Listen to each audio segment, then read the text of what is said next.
নমস্কার, আমি আপনাদের জ্যোতিষ বন্ধু কল্লোল শাস্ত্রী। 2026 মেষ রাশির জাতক জাতিকাদের জন্য কেমন যেতে পারে? যারা মেষ রাশির জাতক জাতিকারা আছেন মন দিয়ে শুনবেন। 2026 সালে মেষ রাশির উপরে শনির সাড়ে সাতি যাচ্ছে।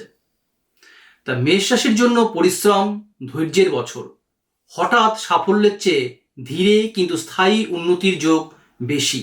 নিজের রাগ ও তাড়াহুড়ো নিয়ন্ত্রণে রাখতে পারলে বছরটা বেশ ফলপ্রসূ হবে। ফ্যামিলি ও ব্যক্তিগত জীবন কেমন যেতে পারে? পরিবারের দায়িত্ব বাড়বে, বিশেষ করে বাবা মা বা বয়স্ক সদস্যদের নিয়ে। বাবা মার শরীর স্বাস্থ্যের দিকে বিশেষ খেয়াল রাখতে হবে। ছোটখাটো মতবিরোধ হতে পারে পরিবারে, কিন্তু বড় সমস্যা নয়। বিবাহিতদের জন্য বছরটা মাঝারি থেকে কিছুটা ভালো হবে। অবিবাহিতদের ক্ষেত্রে সম্পর্ক গড়ে উঠতে পারে, তবে ধীরে এগোনো ভালো হবে। কি করবেন? এই সময় আপনারা রাগ নিয়ন্ত্রণে রাখুন। পরিবারের সিদ্ধান্তে একা না চলাই ভালো। যারা পড়াশোনা করছেন তাদের জন্য কেমন যেতে পারে? ছাত্রছাত্রীদের জন্য বছরটা ভালো, তবে মনোযোগ রাখা খুব জরুরি। যেহেতু শনির সাড়ে সাথে চলছে, মন কিন্তু এই দিক ওই দিক ঘুরতে পারে, তাই মনোসংযোগ বেশি দিতে হবে। প্রতিযোগিতামূলক পরীক্ষার সাফল্য আছে।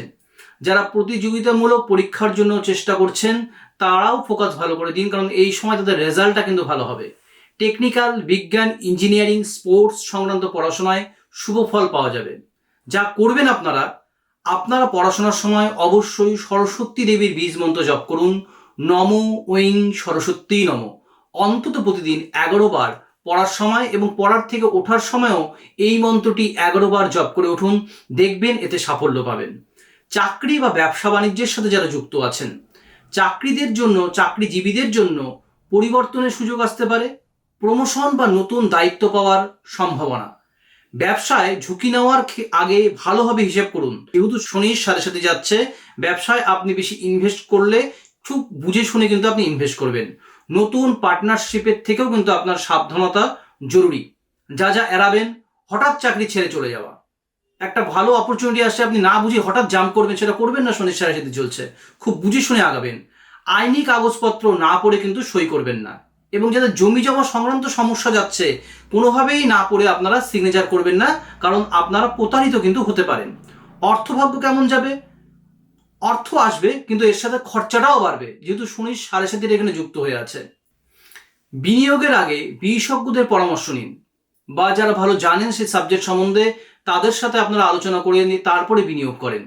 যেই জিনিসগুলো সম্বন্ধে আপনারা সচেতন থাকবেন: রাগ, তাড়াহুড়ো করে সিদ্ধান্ত, অপ্রয়োজনীয় ঝামেলা এবং অহংকার, এগুলো কিন্তু মেষ রাশিদের জাতক জাতিকাদের ক্ষেত্রে বর্জন করতে হবে। মেষ রাশির জাতক জাতিকারা লাল, গাঢ় বা গোলাপি বা কমলা বা সাদা রঙের কালার কিন্তু আপনারা কিন্তু পরিধান করতে পারেন। মেষ রাশির অধিপতি দেবতা হচ্ছে মঙ্গল। বিশেষভাবে শুভ হচ্ছে হনুমান ঠাকুরের আরাধনা করা, শিব ঠাকুরের আরাধনা করা। প্রতি মঙ্গলবার হনুমান চাল্লিশা পাঠ করা খুব শুভ। লাল ফুল এবং সিঁদুর, আপনারা মেটে সিঁদুর হনুমান দেবকে আপনারা অর্পণ করুন, এতে খুব ভালো ফল পাওয়া যাবে।